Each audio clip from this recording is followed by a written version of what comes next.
During the day, the Delhi Cantonment area looks nice and green, but at night, something spooky happens there. I had heard stories about a road that gets creepy at night, but I didn't believe them.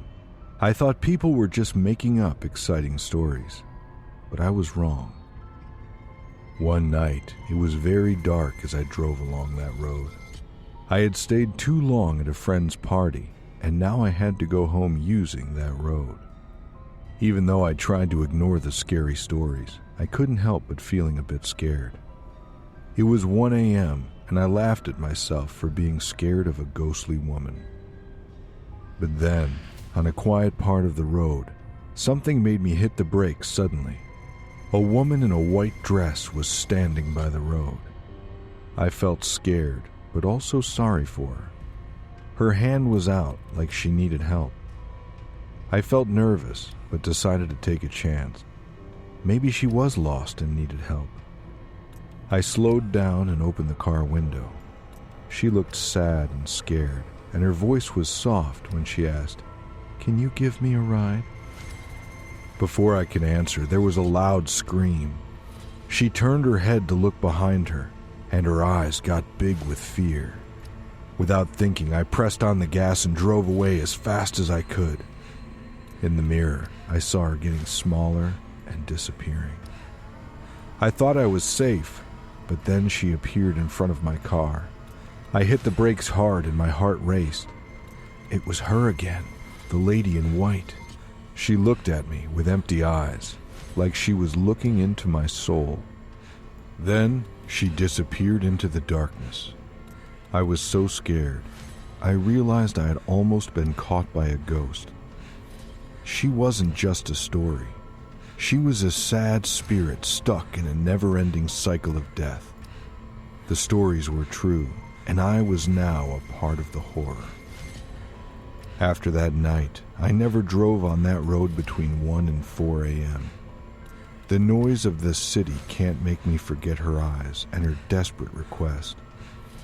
The lady in white is still out there, looking for a ride to free her from her eternal suffering.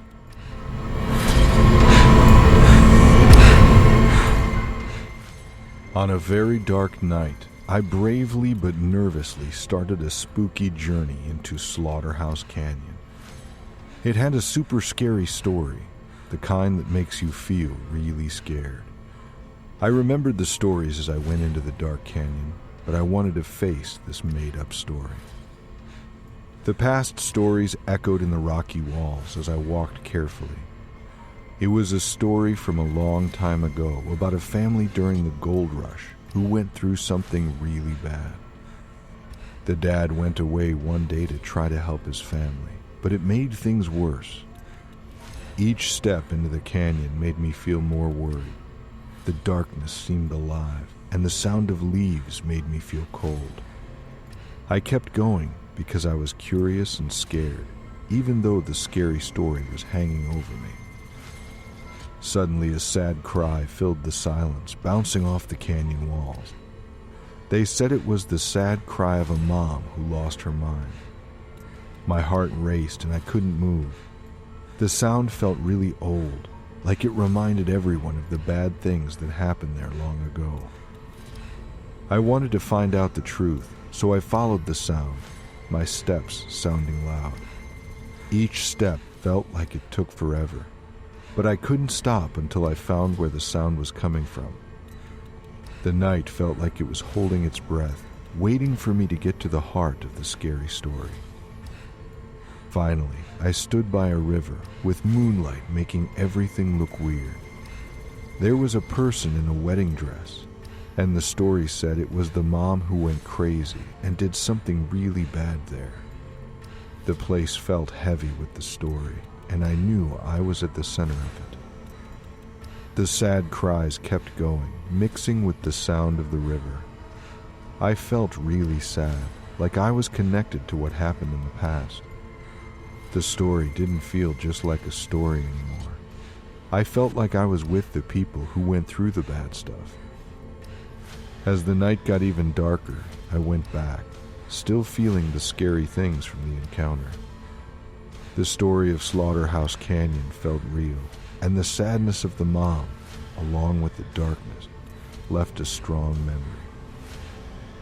It was a really scary experience, like meeting a story of madness, loss, and a sad spirit trapped in the canyon.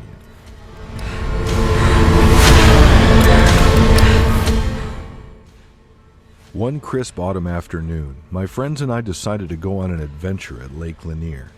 We'd heard eerie stories that sent shivers down our spines. They said the lake held secrets, not just underwater, but within its history too. As we approached the water's edge, a spooky feeling crept over me. The lake, once a lively community, now held the remains of forgotten towns, swallowed by its deep waters. The authorities decided not to tear down the towns, letting the lake become a haunting reminder of the past. We rented a small boat, masking our nervousness with laughter. The sun was sinking, casting long shadows over the water. It felt as if the lake was holding its breath, remembering what it hid below. We set out, a mix of excitement and caution. As the boat glided over the lake, I couldn't shake the feeling of being watched. Stories of strange accidents and unexplained deaths weighed on my mind. In just 2011, 17 lives were claimed by the lake. What made this place so mysterious? Then it happened. A sudden chill swept through the air, and my friend pointed to the water, his face pale, murmuring about something beneath the surface. Panic set in as we realized the truth. We weren't alone.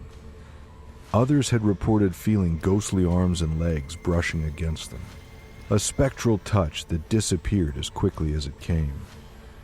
I peered over the edge of the boat, my heart pounding, searching for any sign of the unseen. But the lake kept its secrets well, revealing nothing. The sun painted the sky in shades of orange and red, but the beauty was marred by a growing sense of dread.